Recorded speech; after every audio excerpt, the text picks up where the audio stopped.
नमस्कार, मी संस्कृती आणि आपण पाहत आहात नवा मराठा।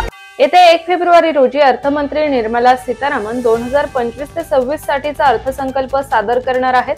या बजेटसाठी आता फक्त 5 दिवस शिल्लक राहिले आहेत। या बजेटमध्ये कोणकोणत्या घोषणा केल्या जातील याकडे सगळ्यांचेच लक्ष लागले आहे।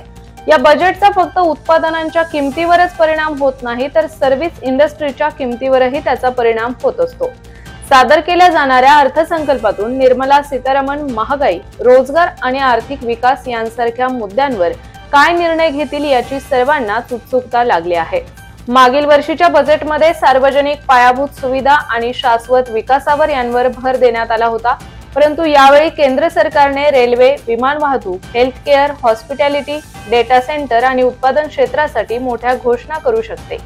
मागील वर्षी सरकारने ऊर्जा पायाभूत सुविधा सुधारण्यासाठी पेट्रोलियम आणि नैसर्गिक गॅस मंत्रालयाला 1.19 ट्रिलियन रुपयांचा बजेट दिले होते, परंतु पेट्रोलियम सबसिडीत कपात करण्यात आली होती।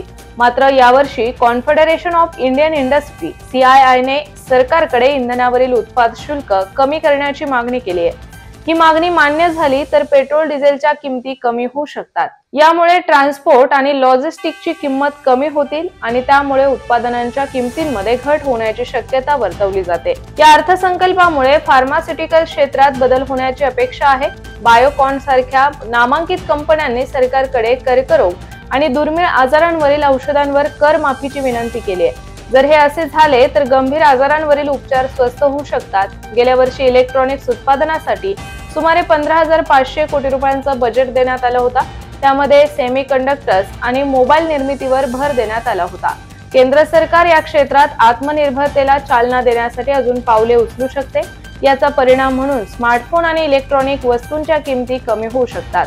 तसेच टेक्सटाईल आणि गारमेंट उद्योगाला चालना देण्यासाठी आर्थिक मदत आणि टॅरिफ कपातीची अपेक्षा केली जाते। त्यामुळे देशांतर्गत कपड्यांच्या किमती कमी होतील। मध्यमवर्गीयांना दिलासा देण्यासाठी सरकार इन्कम टॅक्स स्लॅबमध्ये बदल करण्याची शक्यता आहे। ICC अंतर्गत सध्याची मर्यादा 1.5 लाख रुपयांवरून 3 लाख रुपयांपर्यंत वाढवली जाऊ शकते। यामुळे करदात्यांना बचतीची संधी मिळेल।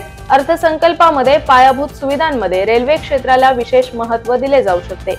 केंद्र सरकार रस्ते वाहतुकीच्या तुलनेत रेल्वेच्या आधुनिकीकरणावर भर देऊ शकते। यामुळे लॉजिस्टिक्स आणि उत्पादन क्षेत्राला फायदा होऊ शकतो। तर अशाच माहितीपूर्ण बातम्यांसाठी चॅनलला सबस्क्राइब नक्की करा।